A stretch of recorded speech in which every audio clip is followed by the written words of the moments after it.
Hello everyone, it's Oliver Harper here, back with a new commentary. This week I'm continuing with the Mad Max series, and Michael Peristeris, the co-editor of my documentary In Search of the Last Action Heroes, is back to chat about Mad Max 2. How are you doing, Michael?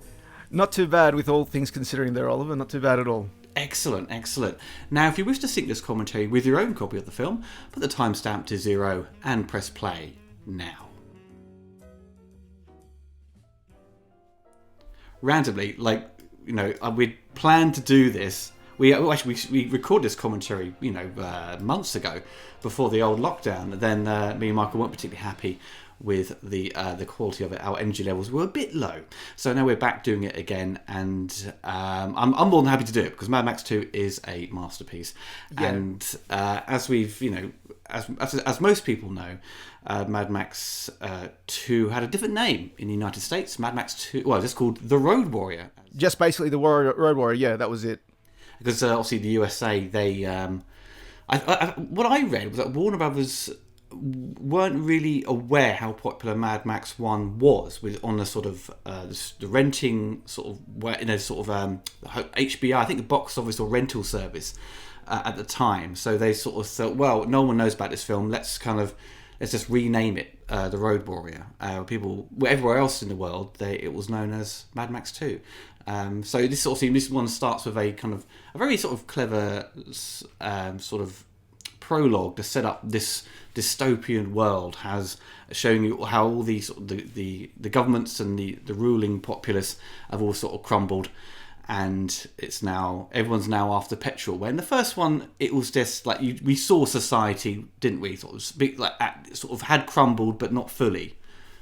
No, it hadn't. And initially there was a different beginning to this movie, which I'm not sure if they recorded or not. It was scripted, and it kind of makes sense where basically it starts off, we're in the outback as we see like the film progresses, and they're at like this farmhouse where Wes, the character we'll meet in a second, and the other marauders, whatever they're called, they're raiding a farmhouse and they're killing people, and they were hanging people from a tree. So it already started pretty black, and in the distance, and this kind of feeds into the film because there's a scene later that kind of feeds into that, they heard the sound of Max's V8.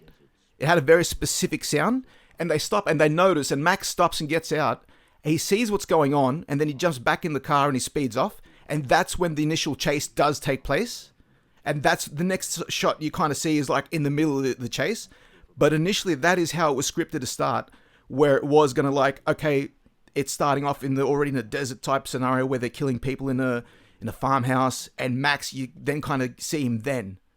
So it starts a bit different. But I agree, I think this prologue is much better in a lot of ways because the first film did confuse people in that respect. Like, even when we were doing the commentary, we weren't 100% sure what was going on. Like, what exactly was society supposed to have happened. And this, for me, personally, I like the use of old stock footage, library footage, because history always repeats itself. And this is one of the things now, especially with certain things that are happening now in society, that's very easily repeats itself. So it's not outdated to say that. And they're combining it with the black and white footage of the first film. So I can imagine this would be a bit confusing. And also they overlaid it with film footage of Darwin after Cyclone Tracy, which was sometime just before this one. And I'm just imagining what people thought not seeing this footage before, where they hadn't seen part one. Because like you mentioned, they weren't aware how popular it might have been in America, and it might not have been as popular to that extent where everyone's seen it. So this opening prologue was pretty good. And they included the scene here that builds up the story with the narration. And I remember mentioning with you before about the deleted scene. Here's the deleted scene we were talking about before. Remember by the river? This is it. Because it's all set out as a sort of 4:3 sort of old kind of Academy ratio, and then as soon as it cuts onto Max, it zooms out into Panavision cinema scope. Yeah, exactly. Which is a great transition, and also it's apparently one of the first Australian movies to have Dolby stereo, because the first movie was a mono film. Okay. And so I found some old great adverts where they've got 70mm presentations of Mad Max 2, which obviously made it easier for them to do the 5.1 mixes later on for the Blu-rays. So now this has got DP Dean Semler, who'd I think George Miller had said he was looking for someone trying to hunt down some of the best cameramen in Australia, and all too busy. And he stumbled across Dean's work, who'd done a short movie about this sort of what was it? It's like a train. I think so. Like, I'm trying to remember off the top of my head, but yeah, it was something to do with that. And Dean had mentioned... Sorry, it's called Steam Train Passes. That was it. That's what he saw, yeah. And Dean has a bit of a nice anecdote where he's mentioned where at the meeting, George asked him, who your favourite, who inspired you as a DP? And he didn't know anyone, and so he just winged it. And he totally got the job. And it's like, oh, shit. Well, Dean went on to shoot Dances with Wolves, Young Guns 2, Super Mario Brothers, Last Action Hero, and Waterworld. Waterworld being a perfect copy of Mad Max. Exactly. I don't know if you just noticed quickly there, just a bit of a knockback to the first film. If you saw where the dog was sitting, you saw a police siren from the first Mad Max. So Max still, for no reason, kept on to his siren, even though it's got no use for him. Yeah, that's right, because he now has no authority, and we see... No, he's not. People are still kind of wearing some police gear now and again, aren't they? Which is... Well, this car that Max rams into right now, that is a Ford Landau, which is basically the same year model and the same engine as what Max is driving. It's just more of the luxury version, the two-door luxury version of the LTD. So that's another pursuit special in itself. And if you see the other people within Humongous's group, they are wearing the silver helmets, they got the glasses, they got like pretty much the same leather gear. And they are referred to as police, if I'm not mistaken. And some of them do have other police vehicles in this. So it is basically, like... whoever, like the previous MFPs are now basically roaming the desert for whatever. They were more or less the best ones equipped to survive this crumble of society. It's a great introduction of Vernon Wells. It says, George said, once he shaved his head, he sort of just fell into the character. Yeah. We did the interview with Vernon on the doc that we worked together, and he was just, I liked his stories because he had that real Aussie laid back attitude, and he even said he got the film because he didn't give a shit. yeah. Also, Mad Max 2, he says. Yeah, what's Mad Max? What's Mad Max 2? I never heard of it. And I'm just a bit shocked that no Aussie at that stage knew what Mad Max 1 was. Yeah, because Mad Max, the first one, was just as big as Star Wars at the time in Australia, but even more popular. Yeah, well, that's the thing. That was just one of those films where it came out of left field, and we discussed it in our last commentary, where it's aged pretty well. Not so much that it's not got its flaws with budget, and it's not slow in certain paces, but compared to the other films at that stage, what Australia produced, Mad Max 1 actually is pretty good. And it still holds up very well. And it's not dated. This one, yeah, because obviously they're given, I think that's double the budget, maybe, and actually pulling more, actually. I think so, 3 times the budget they had. Yeah, I think, because the first one, for 3 to 4 million, so yeah, it was 10 times the budget. But oddly though, the box office domestic numbers for this, for the USA did very well, like 23 million, but we know sort of worldwide it sort of pulled in around 50, so it's kind of less than the first one. I think maybe just down to how the first one was such a surprise to many people that what it was dealing with, and it sort of captured the audience at the time, because the 70s were just very much dystopian kind of sci-fi movies, and this was Mad Max was like the tail end of it all before Star Wars brought in the sort of the fantasy kind of hero approach to things. No, what we mentioned before as well, one of the films that this movie owes a lot to was 1975's Don Johnson film A Boy and His Dog. And that kind of was sort of the genesis of the post-apocalyptic, everyone in drag, raggedy clothes in the desert, scavenging and so forth. And that kind of was round about that era where you had, sort of futuristic sci-fi-esque movies that was sort of not on the upbeat but yeah, it was about that time there. It was also cheaper, wasn't it, to do things in sort of set in their sort of crumbling future. Because all you needed was just like a dump site and just raggedy clothes and just bashed up cars. And obviously, Mad Max essentially has inspired tons of movies throughout the 80s, sort of the Roger Corman knockoffs of this film. And I was just going to mention that because you did say that, it's as easy as the idea sounds, as the formula sounds easy, not many people have pulled it off at a low budget. The Italian low budgets were probably the same budget as Mad Max 2, don't look as good. And that just owes everything to the cinematographer, George Miller. Yeah. Everything comes together well. And I think if one thing George is good at, he's good at hiring the right people for the job. Oh, yeah. He knows how to get the right people. Well, this film came out in Christmas Eve in Australia of 1981, so it is a 1981 movie. But I think I think many people sort of consider it as sort of 1982 sort of classic, but obviously the UK got it in March of '82, and America got it in near the end of May. So we got it before the Americans for once. Back I saw that. I was looking at that literally like to get the dates right to see what was going on. Yeah, it was like March in '82 for UK, and I had not too long ago last year gone and seen like a 1982 sci-fi marathon.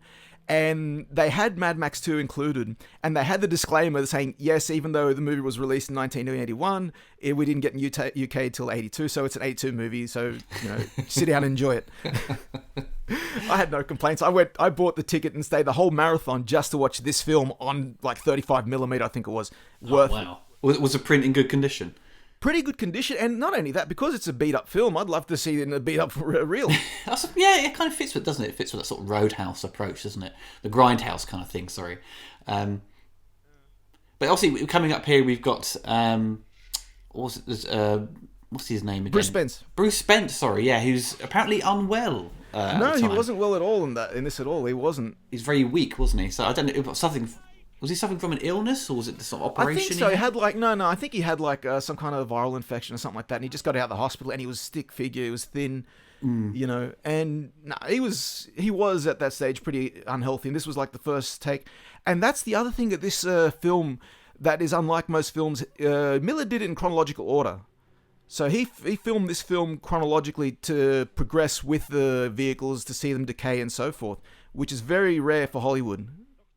Well, George said he'd written this literally the year before, around Christmas. Around Christmas he wrote it, and then it was released a year later. That's a very quick turnaround.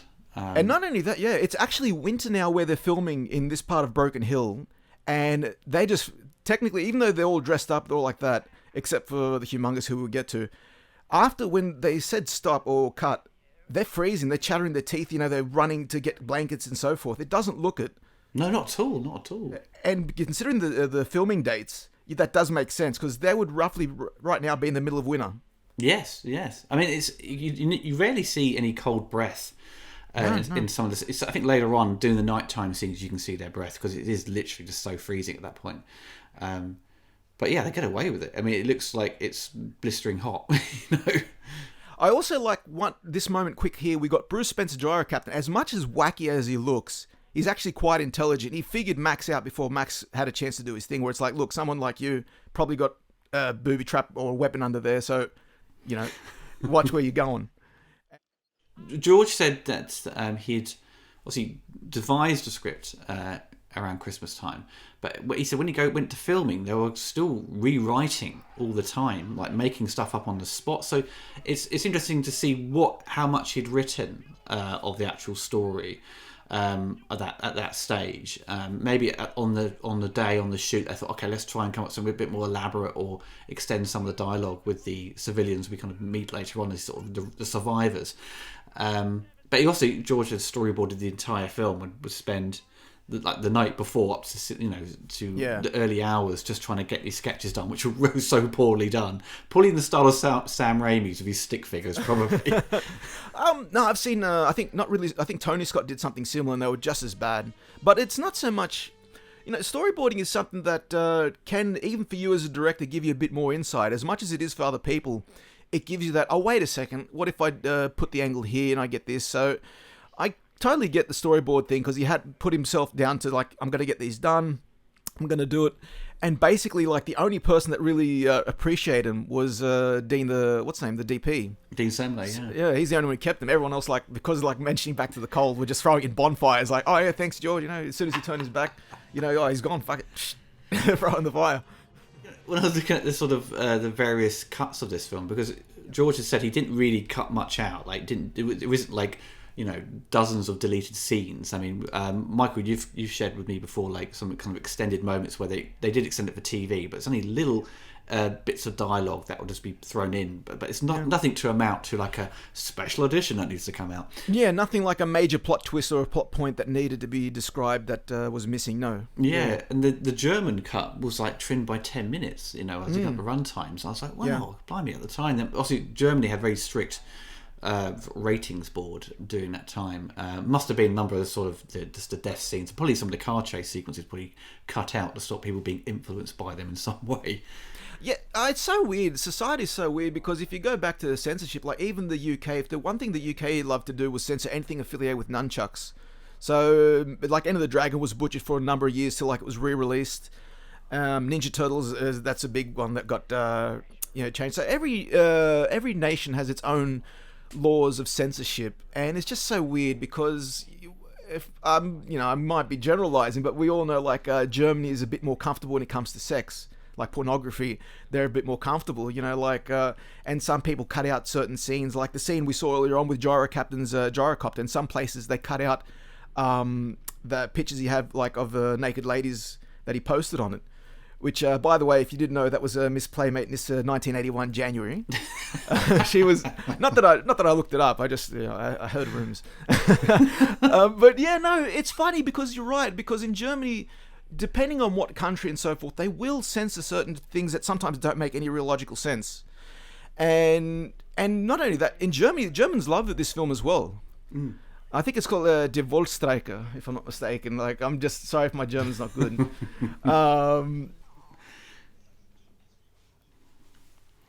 We saw the dog. We saw Max's dog earlier. It was introduced very early on. That was apparently a dog that was going to be killed the following day. So they went to the pound to find a dog, and the lady, I think the casting director or someone like that, I think it was the stunt coordinator's wife, Max Aspen's wife, went there, and basically she was like looking for a dog that could play Max's sidekick in this quote unquote sidekick, and she saw one dog that was supposed to be euthanized the next day.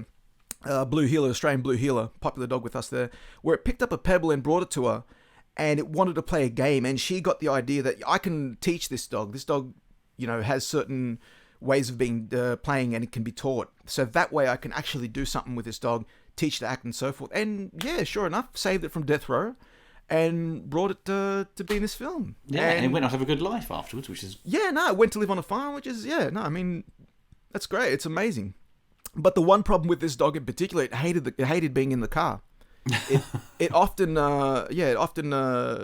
pissed itself. It couldn't handle the loud noise. So at some points they'd have to put cotton earbuds into its ears and something to stop it. Oh my god! And Bruce Spence was mentioning it like it was a bit of an issue because the scene, even when it's supposed to jump out of the car at him, they had a lot of difficulty with that because it was supposed to attack him a certain way. But it was so afraid of the car that it just couldn't operate properly, and they just had to go through takes and takes. But even from the opening scene, it's like an actor. The dog is so good. Like, even when it turns its head slightly, it's like, oh yeah, and then it turns it again, and it watches Max turn off the button. It's like it knows something shit's about to go down. Like, it's acting. I mean, it's one of the best dog actors I've seen, but that could be a bit biased for me because I love this film. Well, George said that the only complaints they got from audiences at the time, because his movie was never screen tested, but the complaints they had was about the dog being shot, and they were like, well, you don't see it being shot, it's just kind of implied, and that's what makes it more upsetting, I suppose. Well, that's to be everyone. No one likes to see a dog get hurt in any way. That's the one animal in movies that a lot of people, they're always like, don't enjoy seeing in any way, shape or form. They don't like seeing it hurt in any way. And I agree. I don't like dogs. For me, like I've never seen a more loyal for me as an animal pet as a dog. And that, in my opinion, is underappreciated because, I'm not a big fan of cats. Sorry, people. But for me... How dare you, Michael? I adore cats. Yeah, I know. I remember. I think we've had this discussion. Yeah, because, I don't know. I just think cats get this overly treated, But that's, where dogs is like, they give you the best of what they've got. A dog will, like, mourn your death and all, like, and... Cat's like, meh, whatever. Oh, whatever. Who's the next person that's going to feed me?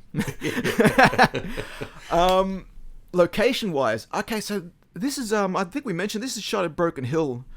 And yeah, like, some of the settings here, it's a bit of an odd place, because they wanted to go back and shoot it for Fury Road. And it just all sprouted, it started to have a big rainfall about the time they were going to do it, early 2000s. And it just kind of like was a big shock. But at this stage here, it's like only when you start seeing on Blu-ray, you can see that it has got a bit of green to it. It's not all desert. So it's a bit, it's an interesting location. I'll give it that. Well, George said a lot of the land was just kind of destroyed, and the bushes and the grass by the rabbits that kind of multiplied and just created all these burrows and ate everything. There was later on when their base explodes. Dean Sandler said because some of it had polystyrene in the set, and it exploded it, and then it went back there years later, and the wind had blown this polystyrene everywhere, and it was still there. You know, that was a crazy thing, because when we shot, my friend Tim went to shoot the Superman 4 documentary we did, and we still found these polystyrene rocks they'd created for like the end sequence when he drops off Luthor back to prison, and I was like, they're still there. That's the awful thing about polystyrene; it just stays around for years. It doesn't go anywhere. Yeah, it just goes there for years. I mean, it sounds kind of good for the person going there. It's like, oh yeah, a piece of movie souvenir from a movie. I've honestly wanted to hope to go there, but this area is actually locked off now. Like, I think someone owns that piece of land. Because I saw a recent video of someone who went to the area to film the Mad Max 2 locations, and it was fenced off. I mean, you could probably climb it over. I don't think it'd be that difficult. But they wanted to drive in and go to this location of the hill where Max is stationed at. And yeah, no, it's just fenced off. And mentioning Dean and some of the other people, it's interesting because a few years later, they filmed the horror, like, Ozploitation classic now. It's, in a way, is Razorback. I don't know if you've heard about that one. Russell Mulcahy film, isn't it? Yeah, Russell Mulcahy, who went on to direct Highlander and so forth. And a number of the people from there came back to do this in the same location. So you got Dean, I think, if I'm not mistaken, he came back to do Razorback. Max Aspen came back to do Razorback and so forth. And you even had like one of the actresses, I think, or a few of the actresses come back as well. But it was an interesting location at one stage, because I'm not sure how many films they filmed after Max and Razorback.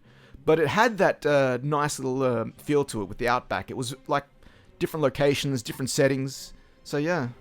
I love his little comedy moment here where they're trying to they've got binoculars and you see he's got the bigger one. He's like, give me that. But this is where the composer Brian May really sort of throws in the emotional cue when they see that woman get raped and in the end gets killed. Brian May sort of passed away in 1997. Which is a shame. It's odd with that Brian, because I think one of the key components for me for Mad Max 1 and 2 was his scores. And although they got like a great, well-known, established composer for Mad Max Beyond Thunderdome, Maurice Jarre, sorry if I pronounced his name wrong, but he's the guy that... gentleman did Lawrence of Arabia. Lawrence of Arabia, yeah. He was well known. He did Lawrence of Arabia. He was well known, so they didn't just get a nobody to replace Brian. But for me, I felt sad that, he didn't come back. And listening to both Mad Max 1 and Mad Max 2 soundtracks, he does go in a different direction. He does really give a real, almost a tragic type feel. Yes, it sort of removes sort of the emotional stuff, doesn't it? Because the film doesn't really deploy that. So the tone is a little bit more different, a bit more aggressive, and it's a bit more as the movie sort of plays out. It is one long chase. Yeah. So it's sort of, the music there is to sort of drive those sequences. Yeah. Yeah, it really gets it going. His score is like here.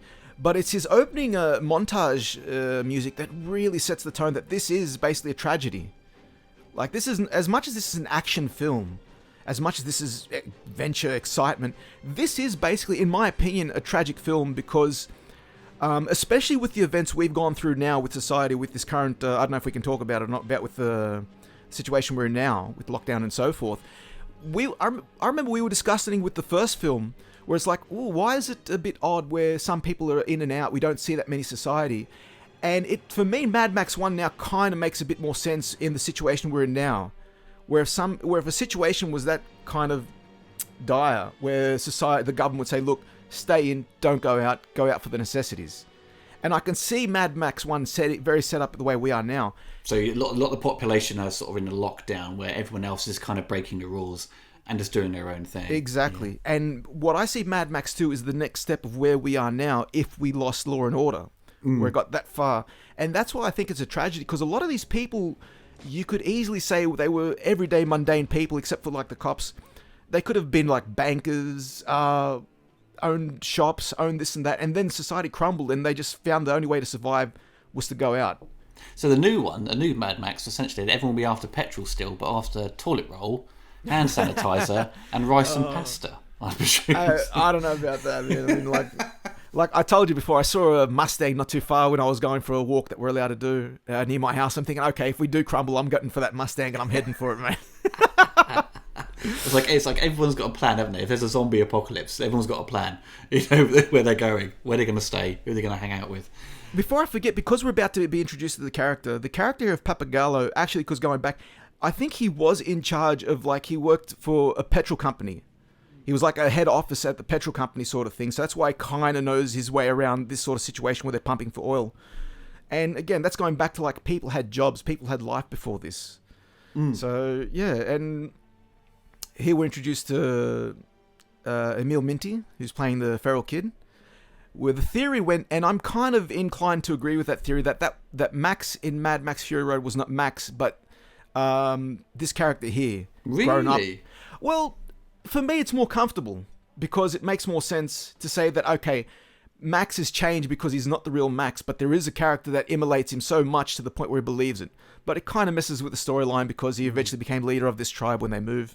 Yeah. But it's another interesting fan theory, put it that way. Yeah. Because we'd sort of decided or sort of thought that the first Mad Max was set in like 1985, wasn't it? Yeah, about that we discussed it. So this is kind of like maybe a couple of years later, I would imagine. Yeah. I think, if I'm not mistaken, it's supposed to be set 3 years after the events of Mad Max.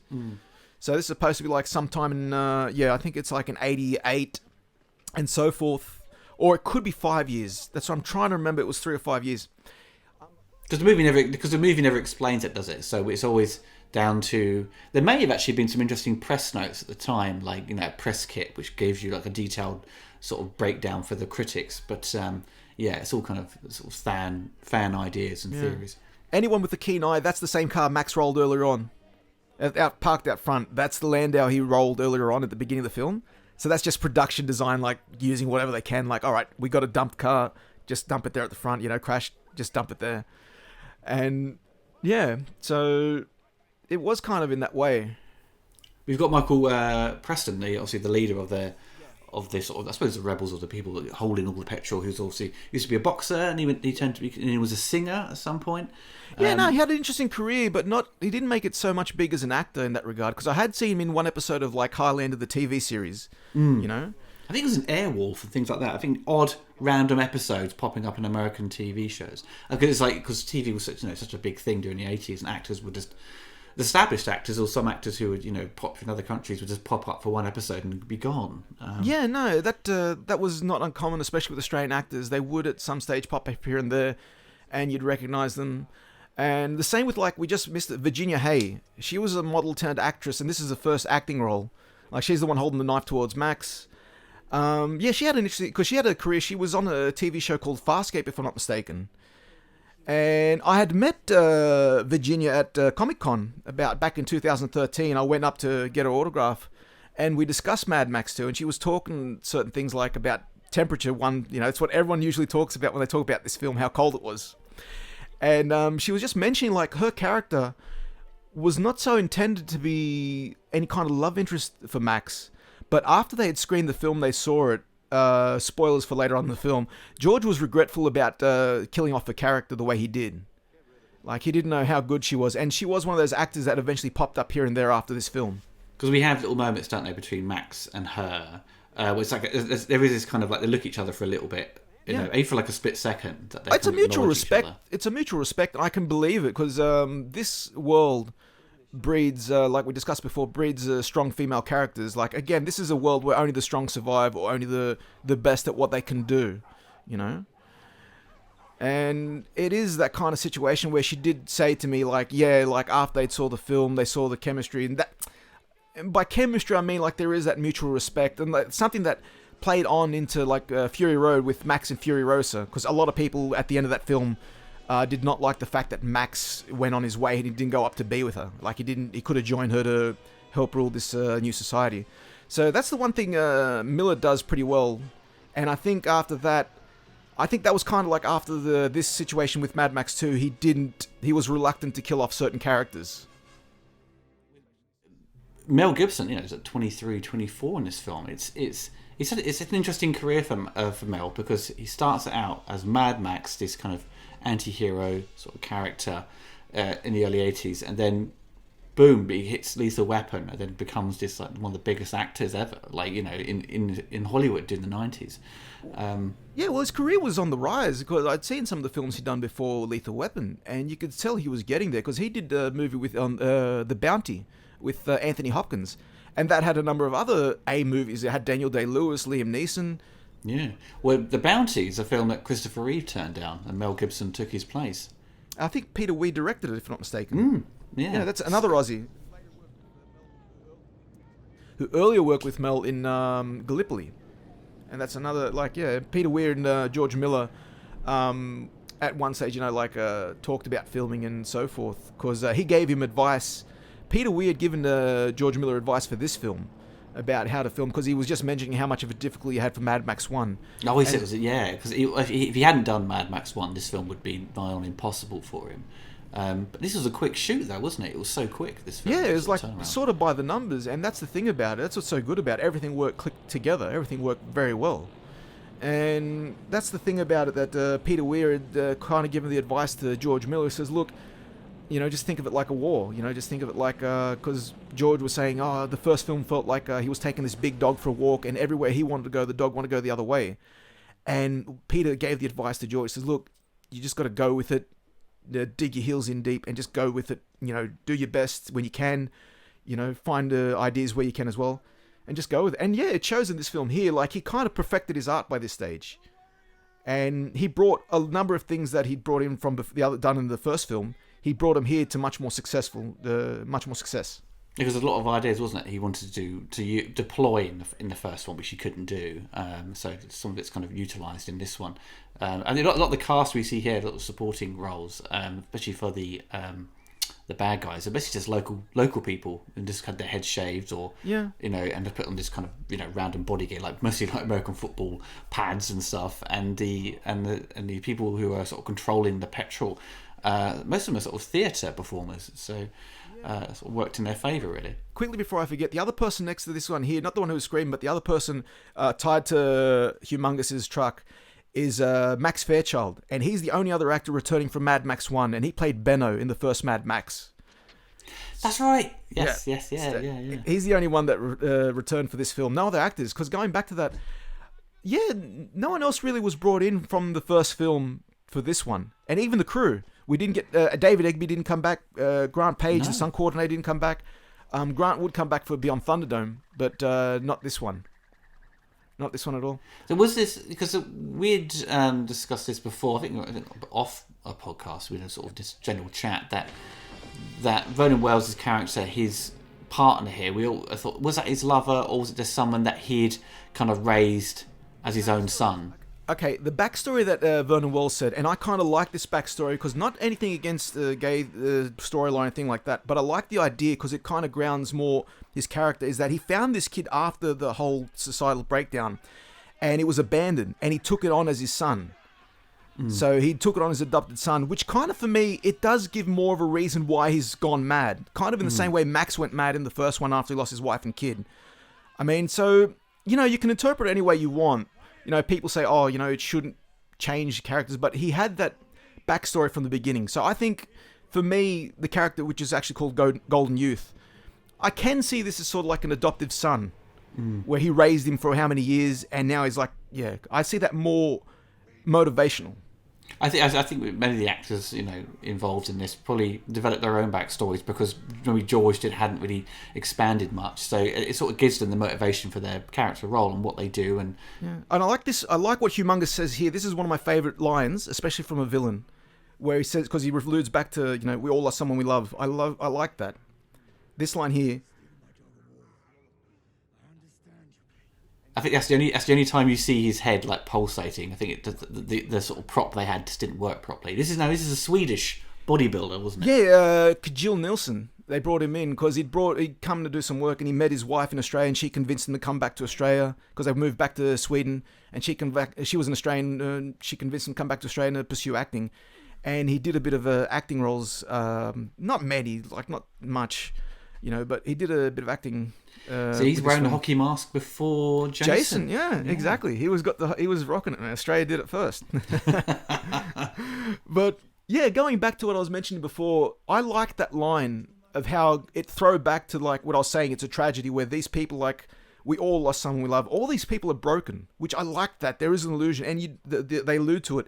And you don't get that often with, especially with bad guys, with antagonists, sorry. You don't get that often.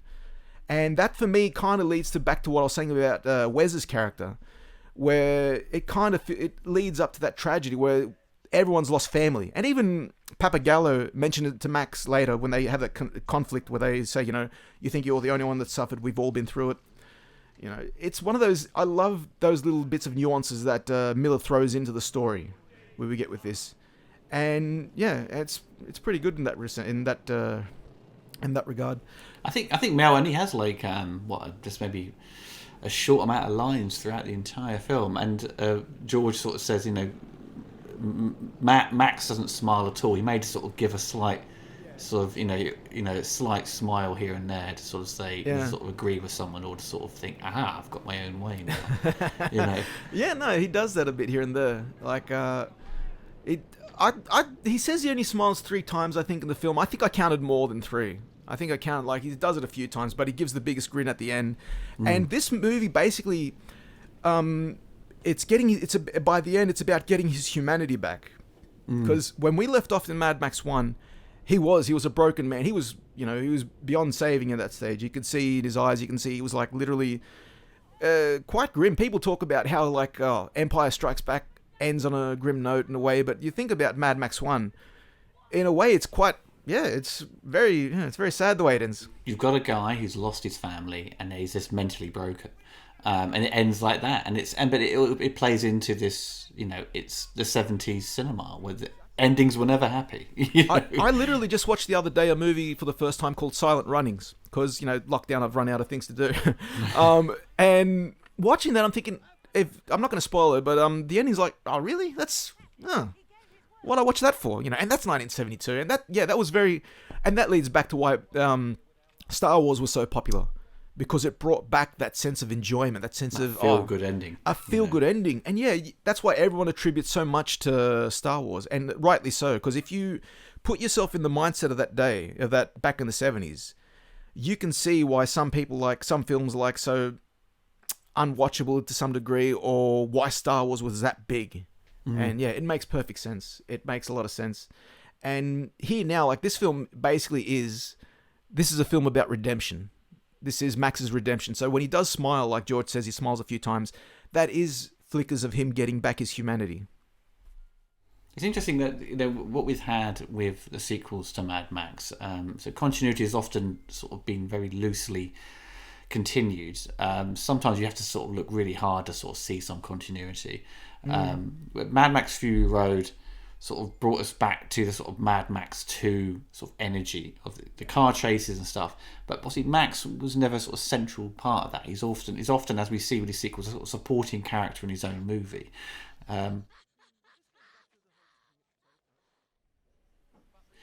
what I think a lot of fans really want, I think most fans always kind of want Mad Max 2 to come back again. They want Max to be a little bit more central to the story and have his car, because number 3, the car's fucked, and then number 4, the car gets written off straight away. You're like, no! Yeah, that for me, part 4, like, I just remember going into watching Fury Road, and when the supercharger turns on, I just literally, like, I was like, wow, my adrenaline got pumped so much. And when I thought the scene's about to end, it goes a bit longer. And then they crash, and it's like, I kind of like thinking about George. Yeah, I see what you did there, George. I see what you did. Yeah. Gave you a little bit of Mad Max. You gave me you gave me a tease. You're like, you should have been a stripper, mate. You got a good job at teasing people, mate. I'll tell you. Sorry, but the point is, no. But then he's doing something different, though, isn't it? You can't keep repeating himself. You can't keep repeating himself. So no matter what, I agree with him, because in that regard, he does itself very well, and. The continuity here, one of the things that Max is very vain in this film. That's one thing I don't know if we touched upon before, but Max is quite vain in a number of reasons. He's kept onto his car, he's kept onto his uniform, he tries to hold on as much as he can, where basically he's kept his tag, his police number, he's kept onto that, and in part 3, he still hold on to his uniform and so forth. And part 4, Do you think that's him not trying to forget his past?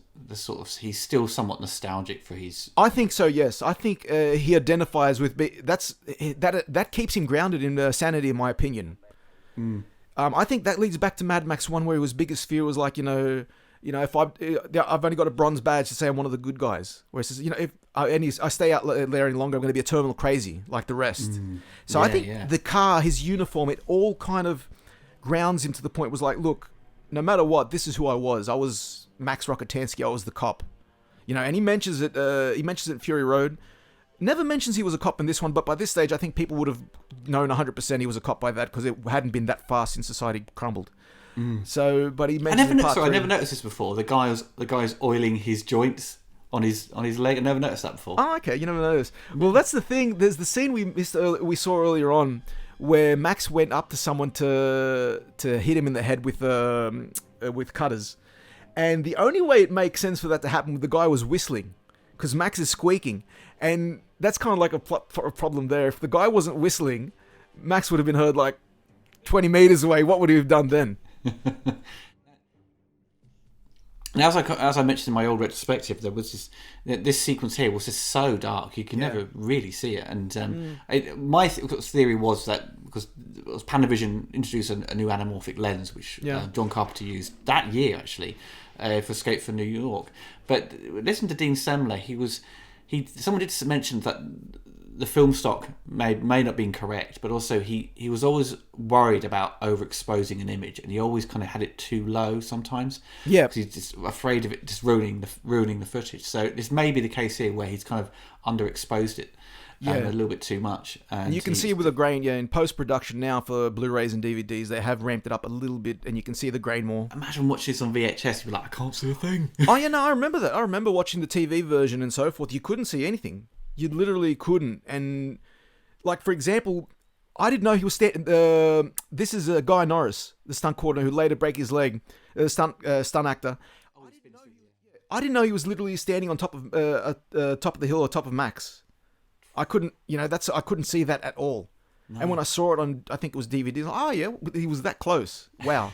I couldn't get the context of perception, depth of how close Max was to the camp. It's interesting that with Max, he's a little bit egotistical, isn't he? Because he says, you've got to rely on me. I'll help you out. And then he takes his petrol and he fucks it up when he goes to refuel the car and try and escape, and it all gets gets destroyed. I think he is egotistical in that regard, and because the way he escapes, we'll mention it a bit later when we come to that scene. He probably could have taken a different route, and he almost looks like he does a U-turn, where he goes right up to the bad guy's camp and does a U-turn and takes another way out, which is basically kind of like egging them on. It's like, come chase me, come after me. It's like, again, it could be the logistics of how that scene was shot makes it look that way. The score here by Brian May is amazing. This one wasn't in the soundtrack that I bought about, could be 20 years now.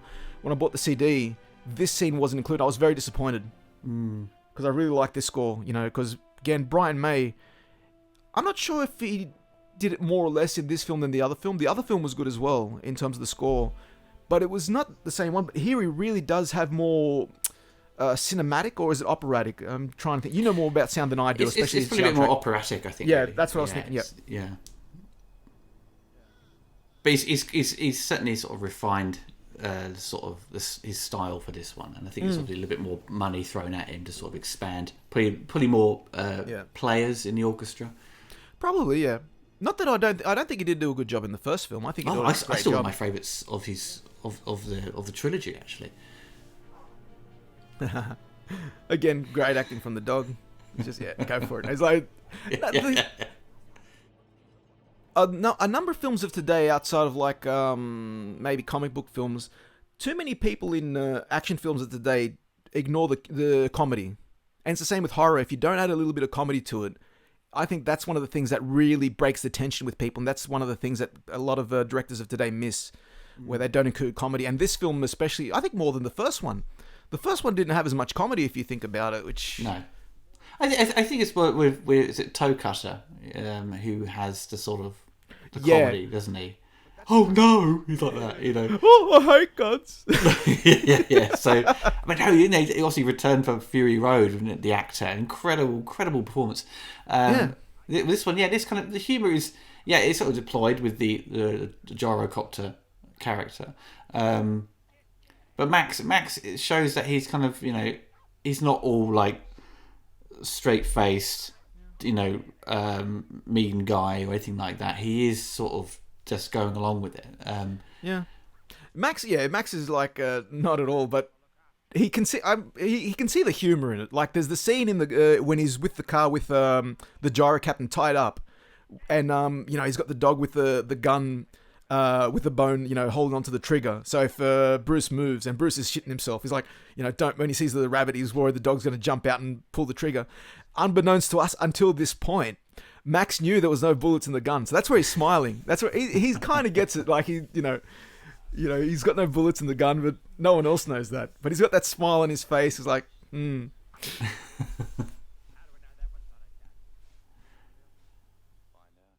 You can really see the height difference with and he's hunching too. You can see Bruce Spence is like this big, thin, tall guy. Oh yeah, ginormous. I mean, he's popped up in Star Wars, The Matrix, Lord of the Rings. You know, he had a good career in that regard. Like we were talking about Australians that popped up here and there. He popped up in pretty much everything. He popped up in the prequels to Star Wars. I think Lord of the Rings at one stage, if I'm not mistaken. Yeah. He's the sort of the key. Well, it guards the gate in the third movie. Okay, he's got this massive big teeth he has. You know. He's great because he pops up everywhere, and that's what's so good about him. You know, he's like. Well, Vernon Wells did really well, doesn't he? Because he went to LA pretty early in his career, in the 80s, and sort of, you know, popped up in Inner Space, Weird Science. This mostly thanks to Joel Silver, wasn't it? Yeah. Joel Silver was batting for him a lot of times, and that's kind of how he got the role in Commando, because they had someone else in mind, and the producer's like, hey, how about you get this guy? And the director, I can't remember his name, said, no, I've already got someone in mind. We've already cast Mark him. Lester. Yeah, Mark Lester, that's right. And they just basically called up Vernon and says, oh, look, it didn't work out. Do you want to be in it? He says, yeah, sure. And Vernon is one of those people, it's like, you kind of got to be jealous of. He's one of those guys that didn't give a crap and he got work for not caring. It's like... Oh, definitely. But that's so Australian. Which is one of the things I've heard that a lot of producers like in America, where they like the Australian attitude, like certain actors of today, like Chris Hemsworth, Margot Robbie. They got that Aussie laid back, I couldn't care, or not that I couldn't care in a bad way. It's like, oh yeah, sure, you want me to, yeah, I'll do this. You want me to pick up some of the equipment, I'll do this. There's a hands-on approach with Aussies, which I'm not sure if it still exists as much as it used to. Yeah, well, yes. Well, actually, that's an interesting point, Michael, wasn't it? Because George Miller had sort of commented on that. 'Cause at the time when they made this, it was this hands-on approach. Everyone was taking on different roles to sort of complete everything. So one person could be multi-skilled in a number of jobs, and that's what very much TV was. TV was like, you know, the BBC in the 80s and early 90s. They were very much taking on loads of random jobs. These producers or on-set crew. So George has said that when he went to visit Peter Jackson for Lord of the Rings, there was that kind of Australian sort of let's do it all mentality to stuff, and it's like, with the FX guy Richard Taylor, who's a master in visual effects, miniatures, costume design. I mean, that's usually that would be 3 different people, or especially with America with its guilds, they won't let you touch someone else's job. No, that's someone else. And like, there's that movie from Dusk Till Dawn, Quentin Tarantino, Robert Rodriguez, where they did that. And there's a behind the scenes mini documentary, or not mini documentary, mini movie documentary called Full Tilt Boogie. And one of the issues they occurred was the union stepped in because Quentin Tarantino was doing too much work. He was like, because he was acting, he was writing, and he was doing a bit of like second unit direct. He was doing this and that.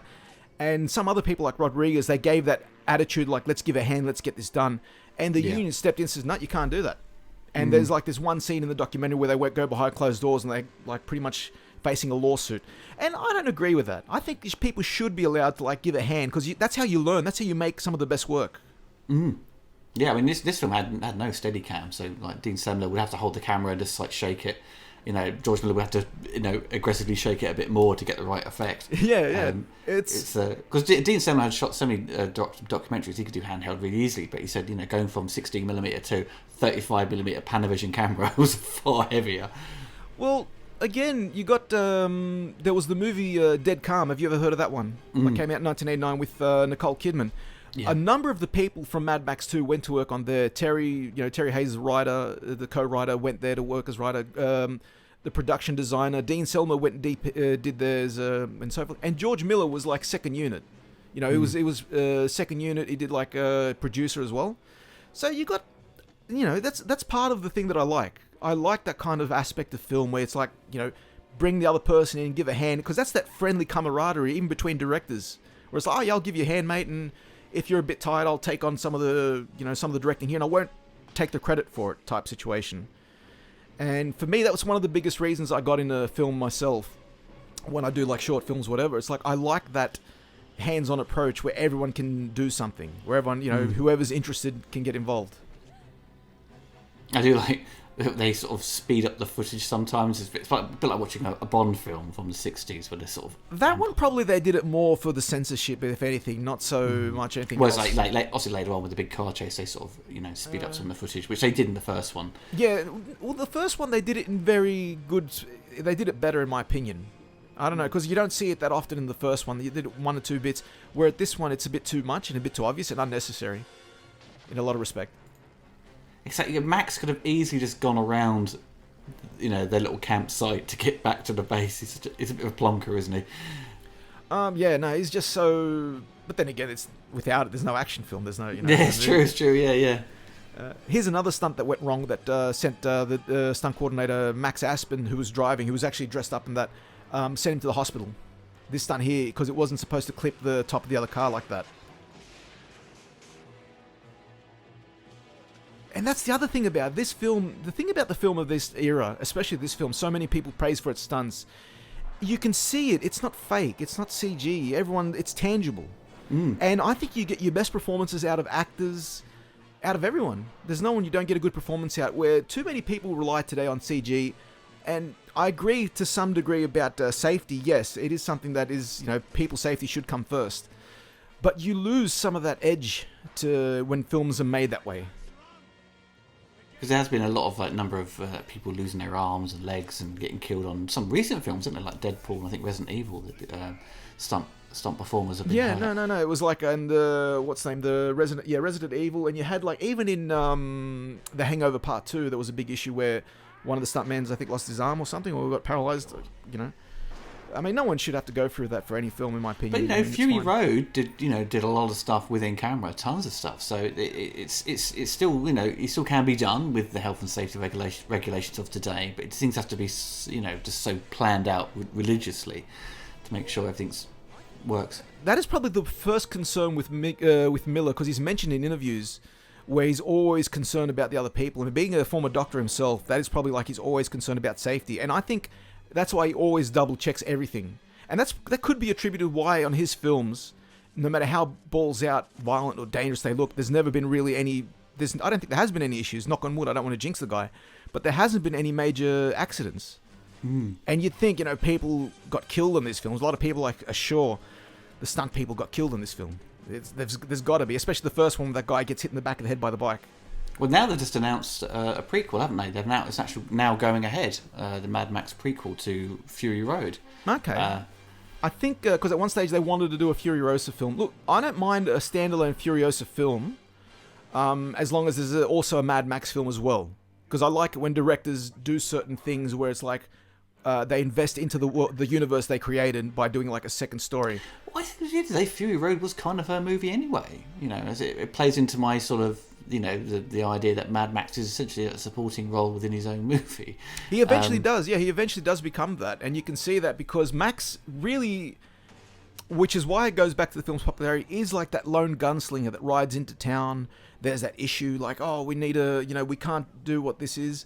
And you got the lone gunman who kind of leads the charge, and and especially this film, a lot of people said it's basically a western on wheels, and it makes perfect sense. You got the wagons, it's sort of like the circling of the wagon type scenario, and that's why it appealed as well. Probably more, this film appealed more in the States than it did in other countries, because than the first one did in the States, probably because it's got that western feel, which was more, than we're more familiar with. Well, because now the film is often just has the Mad Max 2, then the Road Warrior is kind of its subtitle now, isn't it? Yeah, they're trying to do that. And for me, because I grew up, obviously in Australia, we called it Mad Max 2. There was no... I was shocked when I bought the DVD back in like 2001 or whenever it was, and it was them old cardboard covers like we've talked about before. And when it said The Road Warrior, I'm thinking, what's this? And it was the German cut too. So for me, it wasn't as enjoyable as it would have been. It's Warner Brothers being a bit lazy, just reissuing the same sort of covers and stuff from the US and things like that. And then they brought back the Blu-ray and they got the Mad Max 2, and then they just brought the title for it.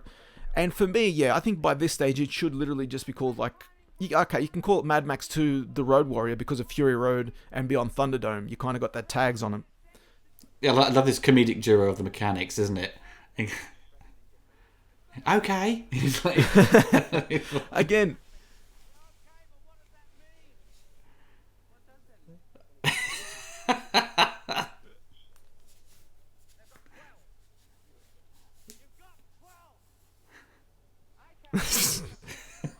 Again, going back to the comedy aspect of it. Well, number 3 it has a really pretty good comedy place throughout it. I think as me and Michael had recorded the commentary to that one already, so that was it's a different beast altogether. Number 3, it tries to go back to number 2 with its kind of car chase at the end, but it's a film that I don't think many people were expecting. Number 3, yeah, it's a bit weird. Number 3. Just quickly note because that was the exchange we saw between Max and Warrior Woman. She's got I didn't notice it until Blu-ray because we're going back to Blu-ray and so forth. She's got this massive scar on her face as well. So these are people again going back. She's already been hurt and she's already been done this and that. But with Beyond Thunderdome, yeah, we discussed that with the other commentary where there was a number of issues with the behind the scenes. With the death of Byron Kennedy, who was still producing even at this one. He had a good hands-on approach for this one as well. And he was location scouting for Mad Max Beyond Thunderdome, and he died in a helicopter crash, unfortunately. And that kind of sapped a lot of the energy out of Miller, who had already been contracted, which is why a second director got brought in. So we can only guess what kind of film that would have been like. Mad Max 3 was very much sort of let's try and expand this kind of world of Mad Max, and I think it does a good job of that. I think that sort of sets up a lot of what we see in Fury Road and even the sort of spin-off, not even spin-off things that copied Mad Max. Number 3 is the key one. Exactly, really. We talked about that because as much as people say Road Warrior, Mad Max 2, the greatest, this and that, so many of the things that people affiliate with Mad Max, where they say like games like Rage. And other like post-apocalyptic movies. Fist and All Star. Yeah. A lot of that takes from Beyond Thunderdome, and that's why people, in my opinion, when they crap on that film, when they give the whole like, it's not as good as Part 2. What's the point? They keep forgetting the relevance of it. They keep forgetting that that's the film that basically started the other trend you see now in games like Rage or Fallout or whatever they are. And that's just it, right? So you got to give credit no matter what. And again, it's about what we could have gotten had the circumstances not been so tragic. And the posters for the US version of Road Warrior, well, I don't think were that sort of spectacular. I thought there's ones where he's kind of standing in the road, isn't there? Where that's the final UK shot one. of the movie. That's the UK one, is it? But there's the great artwork one where you've got the sort of the car in the centre and you've got the truck on the left and right. Yeah, the truck in the centre, and Max has got this ripped big arm, which is a bit wrong, but yeah. The funny thing is they've combined some of the characters a bit wrong. They got Wes, I think, mixed with Humongous's body, and they gave him the bone claw that we saw the Mohawk Guy Norris who later plays into the film in a scene with the truck. So they're kind of the bad guy. They put 3 characters into one. I think the Japanese poster is probably one of the best for me. Yeah. No, I think the Thailand. I saw the Thailand poster. Yeah, the Thailand one with Max with a gun, and it's got like all the photos from the film, sort of made as kind of as collage pieces. Yeah, that's the Japanese one, but the Thailand one's pretty good because it is Max front and center, but it's very artistic. It's got like art and such. So I think it's the Thailand one that I think I like the most. I'll have to share that with you later on.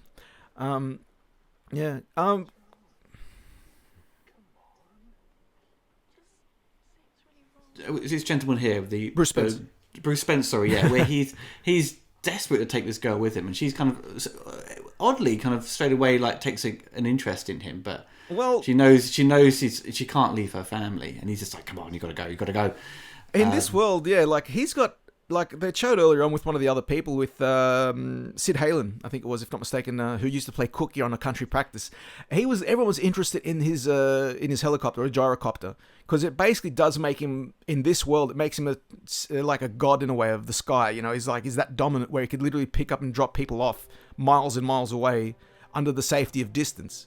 So he has an extra level of freedom, doesn't he? Exactly. Yeah, and that's, I think, what attracted her to him. Plus, you know, when you're in the same place for God knows how many years these people have been here, you probably get bored of what's available. And you see this guy, and he's like, oh, yeah, fair enough. You know, her options are limited, so, you know. It's interesting that the feral kid is desperate to escape as well, isn't he? Yeah, everybody wants out. That's the other thing. I didn't think about till I just said that, and you said that as well. Everybody wants out. They don't want this anymore. They want a better future, except Max. Max just wants to be where he is.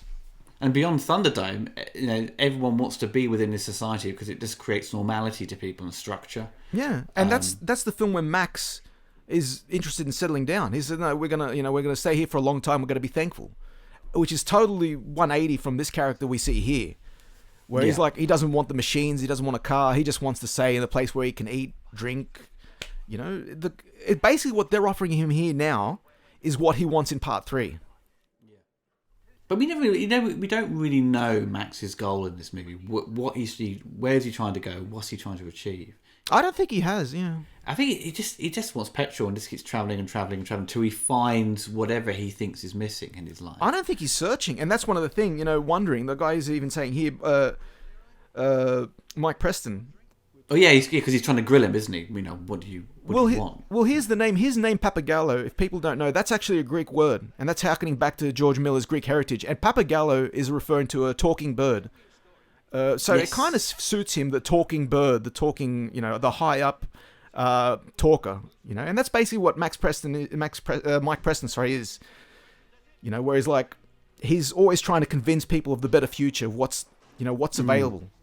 Optimist. You know? Yeah, optimist. But what he says here is basically the same thing that Humongous said to Wes, which I always love it when there's that grey area between the good guys and the bad guys. You know, because Humongous says we all lost someone we love, and he's basically saying the same line.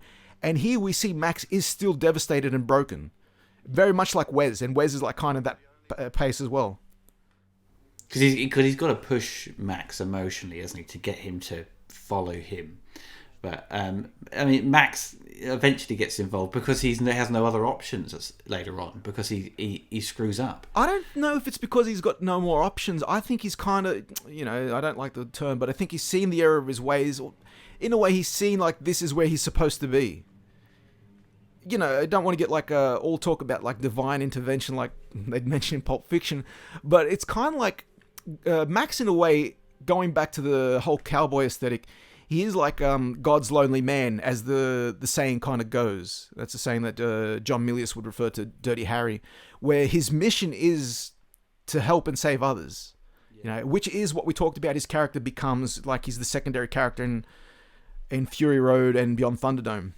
I suppose would you say that sort of, you know, what makes Mad Max interesting is that he's kind of ambiguous about.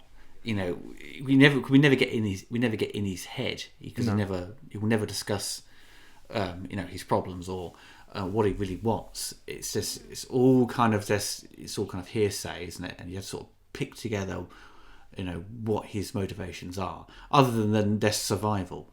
And that's one of the things where I'm not surprised, because again, it's a good film, that this film played so well for American audience who hadn't seen the first film.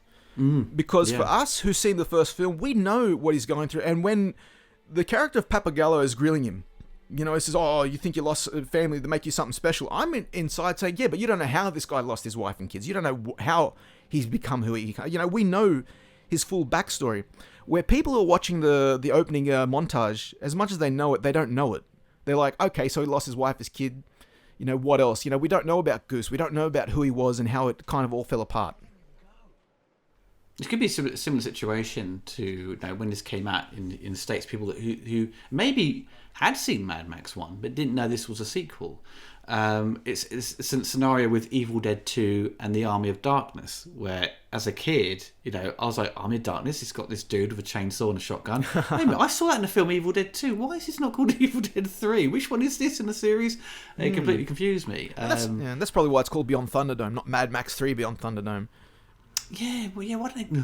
I hate it when they drop the numbers and just start putting stupid subtitles like Forever and Redemption and Resurrection. Just call it 4. It's like Rambo. They got Rambo First Blood Part 2, then you got Rambo 3. It's like, we didn't have Rambo 2, so what's the go? And then you got Rambo, John Rambo, Rambo Last Blood. They mucked it up. I love this. This is my favorite bit. I love anything with the car. I love. And going back to the car, they got 2 cars for this film.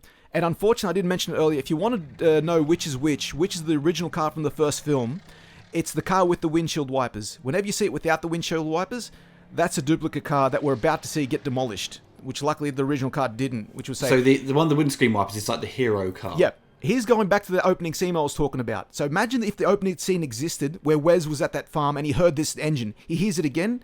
He knows that's Max. He says, I know that car. And that's why he goes for the quickest car straight away. This is where it's sped up a bit, unfortunately.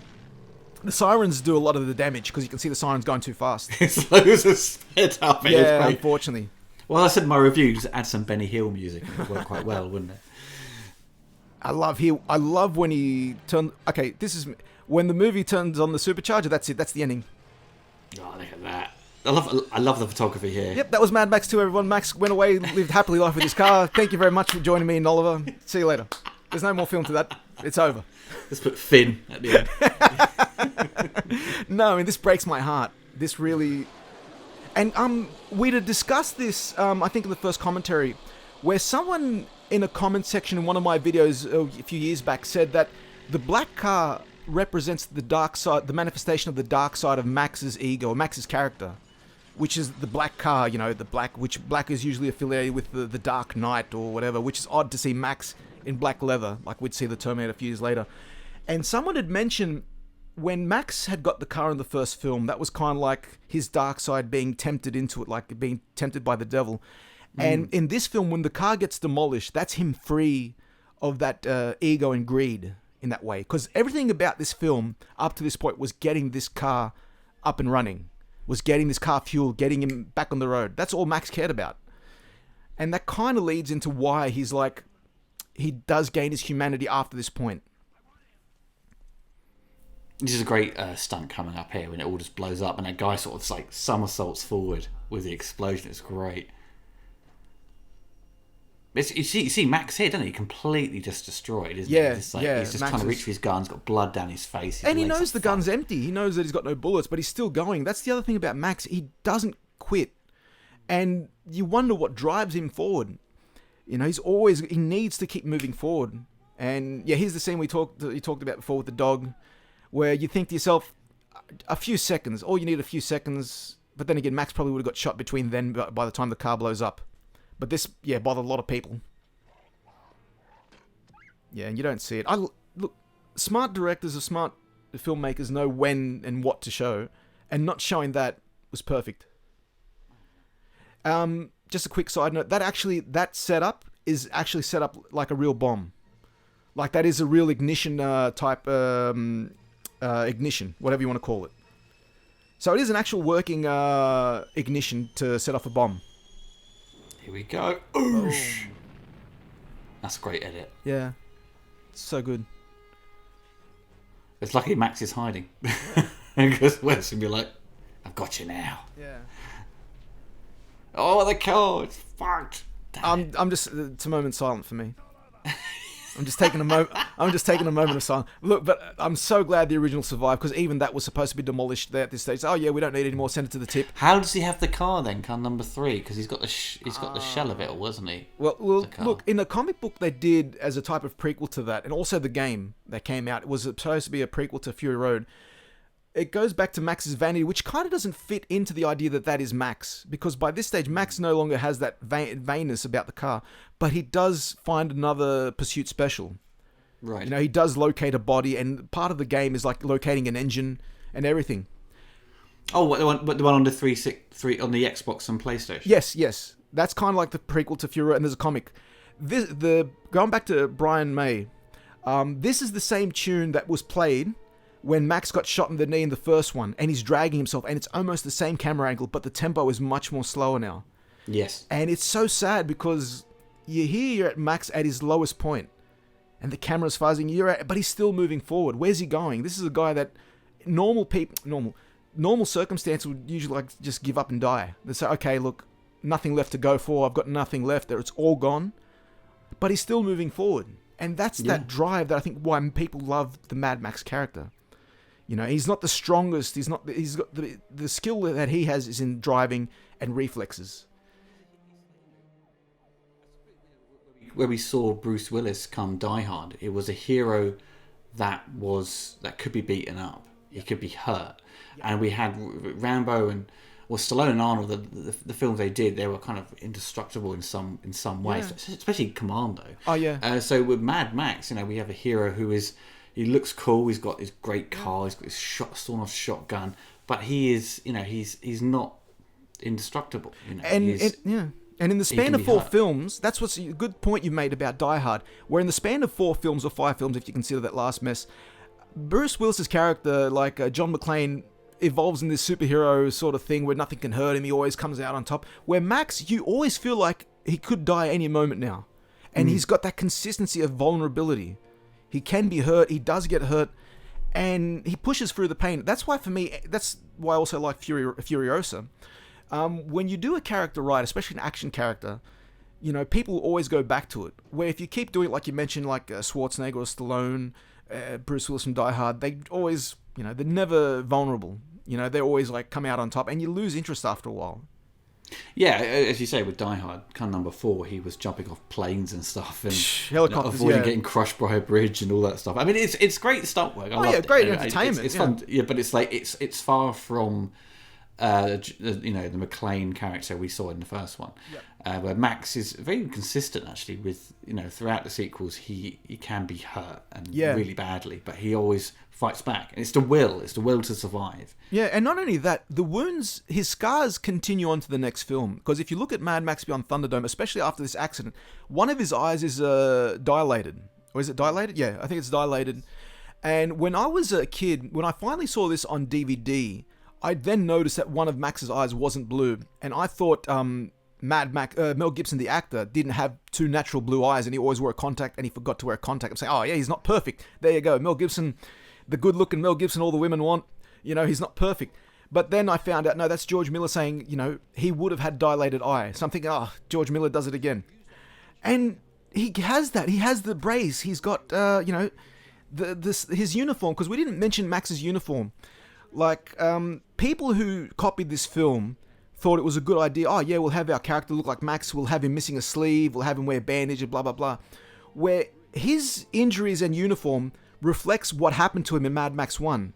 Because after he got run over, his arm got run over in Mad Max by the bike, a doctor would not take off his jacket to fix a protruding bone. They would cut the sleeve. And that's George Miller bringing in his doctor experience. Okay, so we're going to put him in a knee brace. We're going to cut off his sleeve. We're going to, you know, give him a bit of a scar here and there. And that's the thing that's missing in a lot of sequels, you know, in terms of like the damage. In my opinion, I would have liked to see John McClane with a limp after the events of Die Hard 1. That would have been interesting to see him. He's got a limp, because we know the fans that, oh yeah, we know why he limps. He stepped in all that glass. Yeah. You know? Yeah. Die Hard 2's got a walking stick. It's like, Here's some ADR. This is not the original line that Mel said. Yeah, originally he says he says you're not so spry yourself, which again, spry goes back to what Americans gonna know. And this film brought a lot more, to avoid redubbing, this movie avoided Aussie slang and brought in more words like gasoline. Like, we don't call it gasoline in Australia, we call it petrol like everyone else. It plays into sort of the original dub, isn't it, for the first film? So they dubbed over the American actors. Because of that reason. So they were conscious of that in this film. It's like, look, let's avoid any Aussie slang, any Aussie, what's the name? There's a crow. I got to think about that for a sec, but birds, especially in Mad Max 1 and in this one, there's bits and pieces, they play like a symbolic thing in this film. I don't know why, but birds do play a symbolic issue with Mad Max. Because you've seen, like, in a few instances in the first Mad Max, there was, like, a hawks that were flying in and out, crows. A hawk lands on the dead Bubba Zanetti's body after he gets shot before Max spins off. You saw a crow here. Papagallo, again, like I mentioned, is named after a bird. So there's a bird motif. I just got to look at the other films to see if there's anything there in the Fury Road. But you just got to wonder what the motif is with that. What's it for? What's the symbolism? Here comes the old Cannibal Run sequence. He's on a leash. He's on a leash. Yes. For me, I got a Megatron Starscream dynamic from this film. Oh well, let's just put it this way: because Transformers came afterwards, I always got the idea that Transformers, the cartoon, got a lot of the idea for Megatron and Starscream from these two characters of Humongous and Wes. I don't know if I'm reaching or not, but that's what I got. That, like Humongous is the calculated, I'm the calm, I have a plan type scenario, and he's the biggest, strongest one of them all. And going back to winter, you can see the wind blowing here. If everyone else is cold, how do you think this guy's feeling? God, his bum exposed as and well. He's got no body fat. He's got no body. He's a bodybuilder, so he's got no body fat. He's pretty much naked in winter, and it's like, I hope he got paid well. But well, as you're saying about the sort of the dynamics between Wes and Humongous, I suppose it's just the traditional play of power, isn't it? Where the Wes is uncontrollable, but the second in command uncontrollable. Second in command, and you could easily take over. Well, yeah, he did that. He tried that. Yeah, he did that. The first thing he did, he commanded everyone to go chase after Max. He's got that whole dynamic going on. He's got the whole and I can see that because not only that, the cartoon of Transformers G1. If you go through it, they took a lot of sound bites from this movie. Not a lot, but a number of them. One of the most notable ones being the boomerang. So if you ever go watch the original G1 Transformers cartoon, you'll hear a couple of sound bites from this movie, which is a bit odd. I don't know. I never saw the connection. Why? But, Yeah, we also this amazing explosion. So big, so epic. I'm surprised they didn't speed up this scene here. Because it looks like everyone's going. They're going the speed that the terrain. 20 miles an hour. Yeah, because they're going the speed the terrain will let them. But that's kind of like, yeah. I'm so glad they didn't speed up that scene here. This is also pretty dark as well.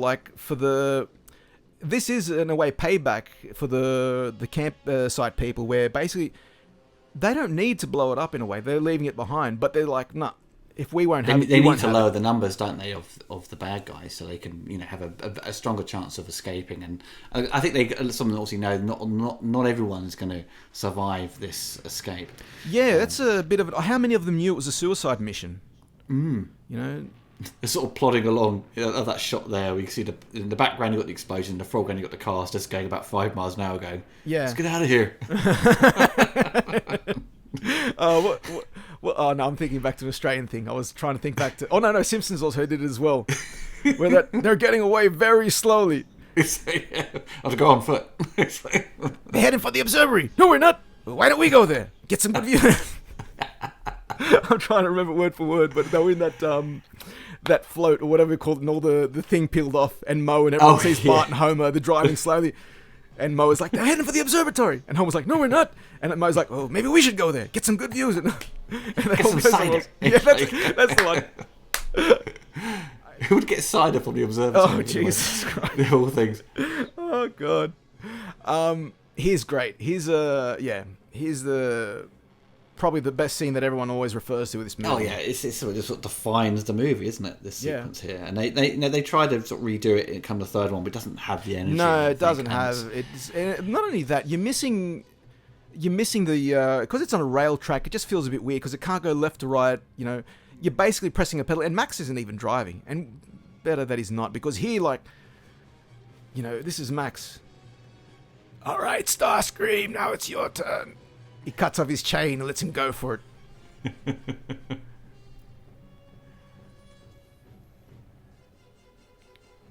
Go, my Decepticon warrior. Anyway, but no, man, look at him. I love that. As soon as the chain breaks, it's like, boom, he goes wild.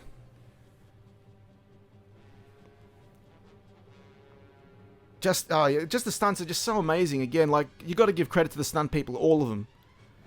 It's just really well kind of played out, isn't it? I mean, I'm sure that it was very meticulous on how everything was going to play out with this sequence. I mean, if they did it on the fly, I mean, wow, applaud them for it, because it's just it just works so well. It's the rhythm of it as well, the editing. Yeah. You don't feel lost. You don't feel lost. No, with not it, at all. Not at all. This scene with the door always freaked me out. And have a look. You'll see a guy sitting next to Max in the cab. Oh, I didn't see that. Have a look. See him? Oh, yes. That, if I'm not mistaken, I'm just going to say, but I could be mistaken, I think that's Dennis Williams.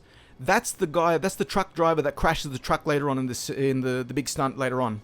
Right. Because wasn't George Miller got a massive fright because he thought someone had died. It was this scene here, because there was another famous, I think it was a second unit or second DP, whatever it was, recording. And when he was doing this scene, his hat flew off when they were driving, and he said, "Oh no," because he thought it flew into the shot. And George's thought went to, like, because he saw the dummy getting dragged, that it was Max Aspen, the stunt coordinator, that something went wrong. And he's yelling, "Cut, cut, cut." Had a massive panic about it. He's like, "Oh no." Yeah. And he's like, "What happened?" He said, "Why'd you stop, George?" He says, "Why'd you say oh no?" He said, "Oh, because I lost my hat. It blew into the scene." And he says and he's gone on record to say that's probably the worst experience he's had on film in his life, the worst scare. And I can believe that. Like, he's that. Oh, definitely. Because as a doctor, that's the last thing he wants to see anyone do. And this is Guy Norris. Look at that stunt. That's great. I mean, he's literally just dangling there from an actual truck. I'm okay. Yeah, the fire just keeps spreading over him. Well, they told him he shouldn't be on this truck, and they were rightly so. He shouldn't have been. Yeah, and she's got wounded because she's having to. Yeah. Sort of he got her attention, didn't she? Yeah, he broke. Yeah, I think she died too quickly. She needed a bit more. This scene you're about to see where her eyes open up, that was cut for TV for some reason. They didn't want to show her still being alive in this way. Oh, that's weird. Like this scene here where the blood's coming out and she's like still alive. They cut it out. I don't know why. I think it's just you see her blood coming out of her mouth, probably. Or maybe they didn't want to show that she was still alive when she got dragged off. They wanted to show that she was dead. So it's like, look, we don't want to see a person who's still alive get dragged off. It sort of plays into the sort of the winter conditions, because I think this sequence is generally consistent with its photography. But we saw, like, with the escape from the petrol station, that was this kind of overcast. Then it'd be sunny, then it'd be overcast. Oh no, here there's a lot of it. If you look at it, you'll see it. Like the first shot you saw of the chase, there was overcast. Now it's clear. There is a lot. Like, see, overcast. Oh, yes, overcast. It does. Yeah. It does a lot of times, and now it's not. But you're so into it where you don't notice it. Oh, of course not. Well, you're so into it, you don't care. And that's what I love about certain films. Steven Spielberg mentioned that with Jaws, the way it ends. Is like, people said, no one's going to believe a shark can jump on the back of a boat. He says, look, I've got them by this stage. They're going to believe anything I say. And that's basically what happened here. And this is just an iconic shot right here. Just the way it's set up. Oh, look at that. Boom. That is great. That is so good. There's a great photo of that where he's like got the gun right at the camera. But it's one of those photos... There's one of those photos which you got to pay for. It's got all the logos slapped Guy over. Norris. Oh, there we go. Yep. Boom. Look at that. What amazing. That's incredible. But the behind the scenes stuff that's on. You can find it on YouTube. That because it's all slowed down for that shot. But when you see it in reality, it's so quick how he spins through the air and just breaks his leg, doesn't he? Yeah. And here the car rams into the camera. You'll see the Ned Kelly setup that got hit, if you noticed it. But anyway. Oh yeah. Yeah. That car just demolished, man. It's like... Trucks are amazing. Like, if you see a lot of things on YouTube, like some people are stuck on the front of a truck and the truck driver doesn't even know it. And they're pushing truck like 100 kilometers an hour down a freeway and people are honking and the truck driver doesn't even know it. It just shows how powerful these things are. And again, look at this. It's all for real. Like, how can you go wrong? People jumping on a moving truck. And there's no give. No. There's no, like, crash mats below him, This is great. It's such an idiot. Oh, my hand! If I was humongous, I'd just be shaking my head like, oh, what have I got, Idiot. Clowns. Look at that shot, the wide shot there. Mediocre. That's what would have, that was, what's his name from, from Fury Road. Hugh Keys Burn.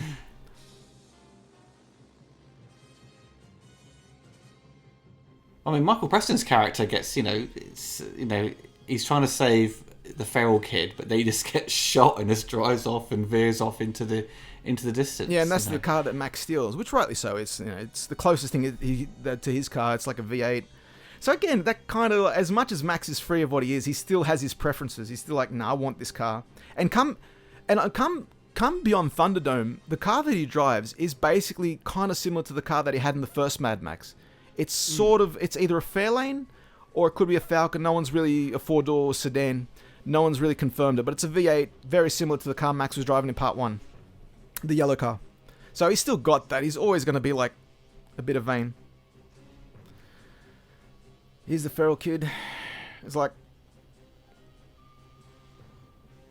what do you want? yeah, he's like, there's no question. He's like, all right, shit, get your ass in here. There's no... Bum, bum.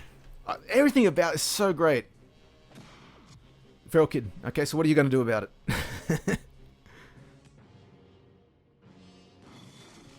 That's a great shot as well. They're like, boom.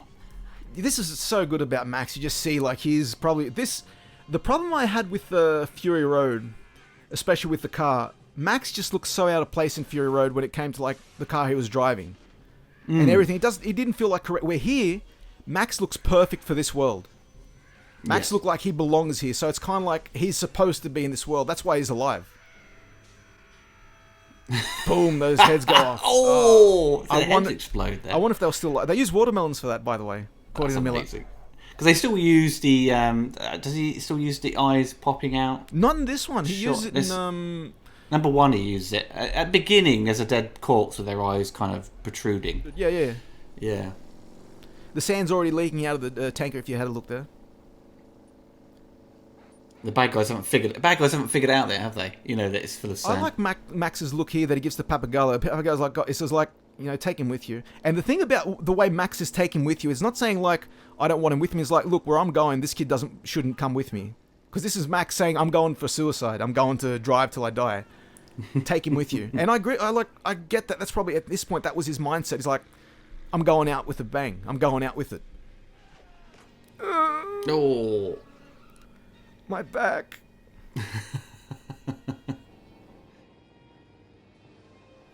And Max is so emotionless here as well. He's so pan-faced. There's nothing changes. He's not... I think he's all like spaced out. He's just it could... I don't know if they gave him anything. Like, I don't know if they gave him something for the pain.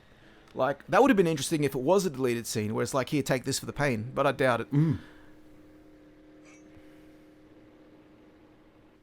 Here's the gyrocopter again, saving the day. Gyro captain, sorry. Nice. Up yours. This F100, I think it is, this Ford, either way, this done the most damage throughout this whole film. Throughout this whole chase. The tires, it killed the warrior woman. Yeah. And it's the one that survives at the end. So it's like... It's the most effective weapon, isn't it, in the entire movie? And it's putting its effort in. It gets so many times over, it gets crashed.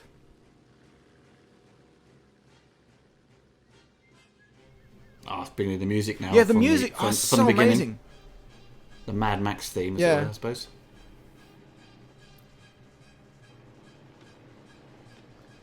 So that's Guy Norris, the guy we saw earlier on who got his leg broken. That red car looks a bit like the Batmobile from like the 40s. That's the Monaro. That's very simple. That's the same type of car that was used by the Knight Rider in the first film. It's just got a different front, and it's obviously a different color. And I think here you'll see, is Vernon Wells there? Could he be there? Could Wes's character? Yeah, he's there somewhere. Because Wes is still supposed to be on the front of the truck, isn't he? Yeah, and the thing about it is, again, going back to suspension of disbelief, you're so into it, you don't care if you did or didn't see him. Yeah, because it's all supposed to be there to deploy the jump scare. And I think that's part of his scalp. That's on the front of the thing there, that feather thing. Yeah. I think that's part of his scalp ripped off, maybe. Because his face looks like it has been torn up.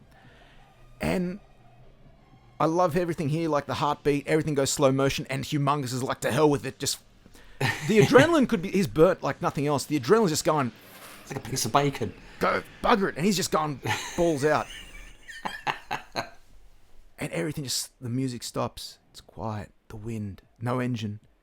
Dun dun, the heartbeat. And even the road slows down to the point where you're thinking, yeah.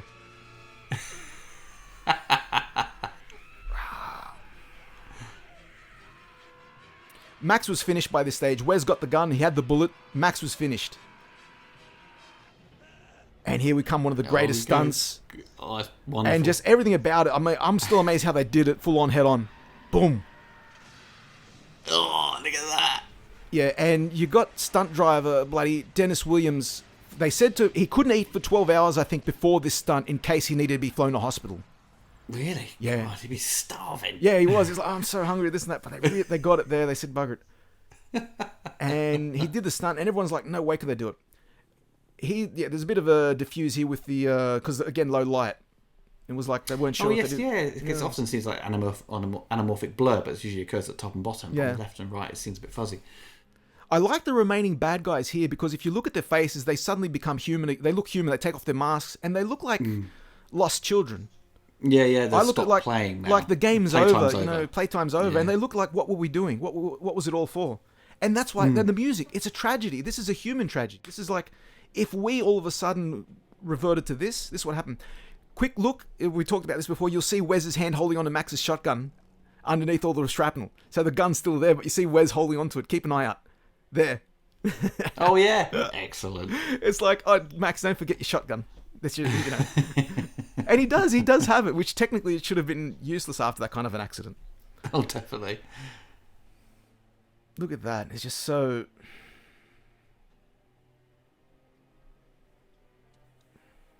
The music really kicks in.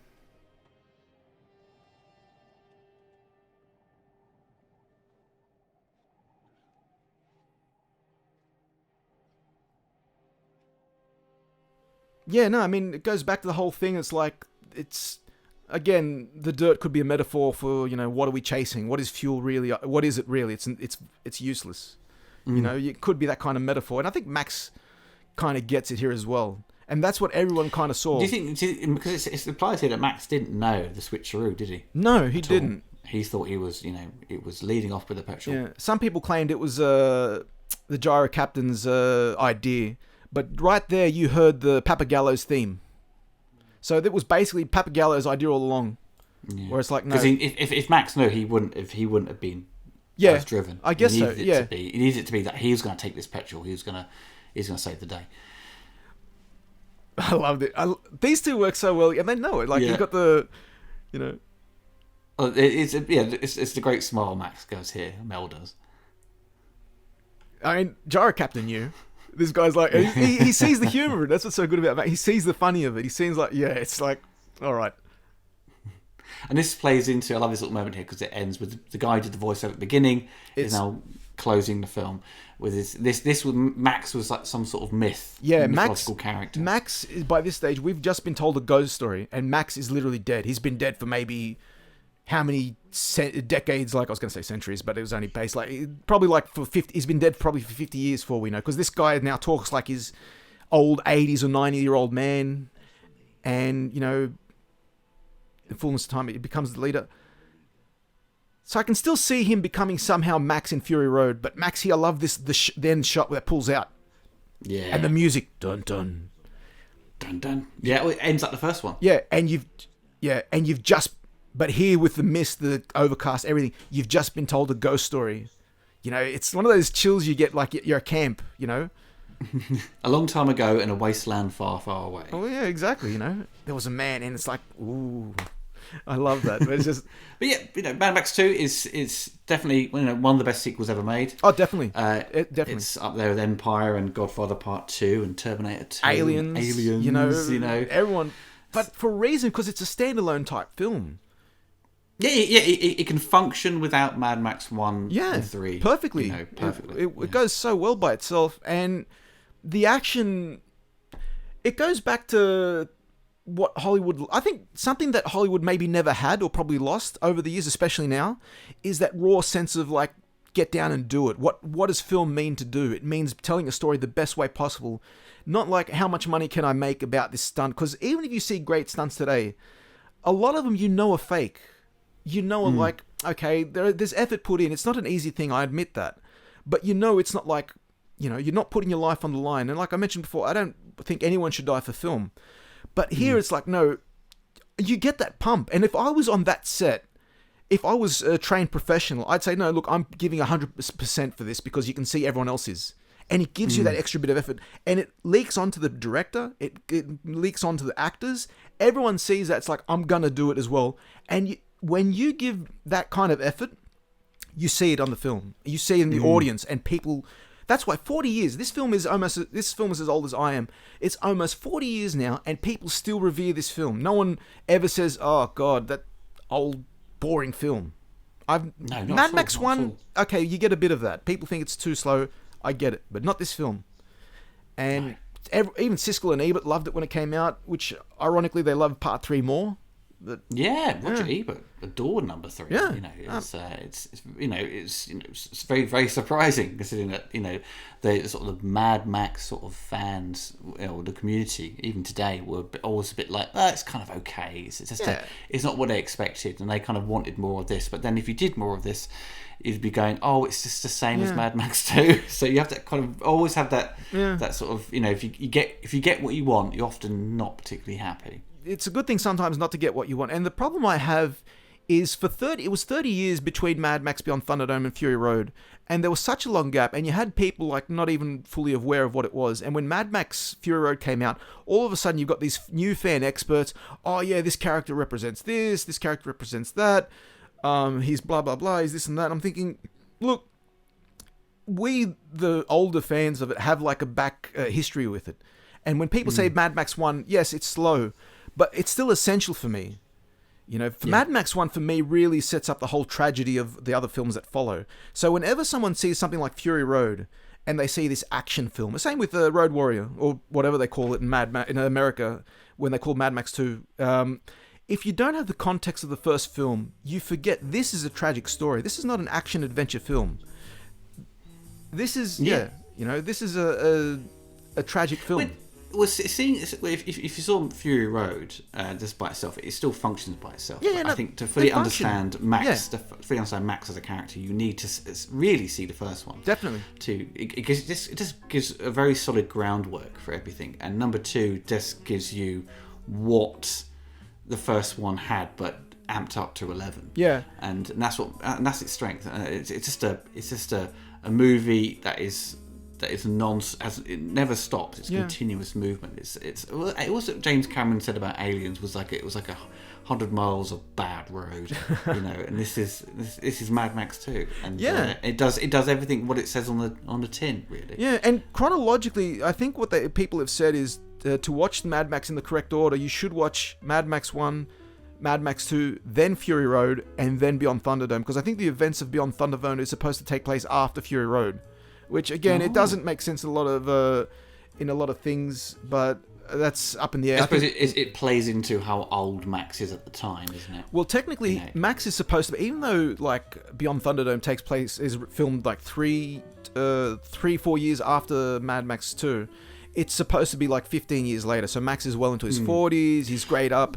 He's already been a lot of years in this vast wasteland. Doesn't Fury Road have moments where Max has flashbacks to these kids, and these kids are essentially the lost boys from Thunderdome? Well, no, that kind of plays into the kids from that prequel I was talking, and the game. You've played the game, haven't you? I think you have. Yeah. Yeah, there's a side story there where he helps this woman and her daughter, and they get killed. And I think that's the girl we see in his flashbacks. So we don't see them in that, and that kind of leads to why they were the people he couldn't protect.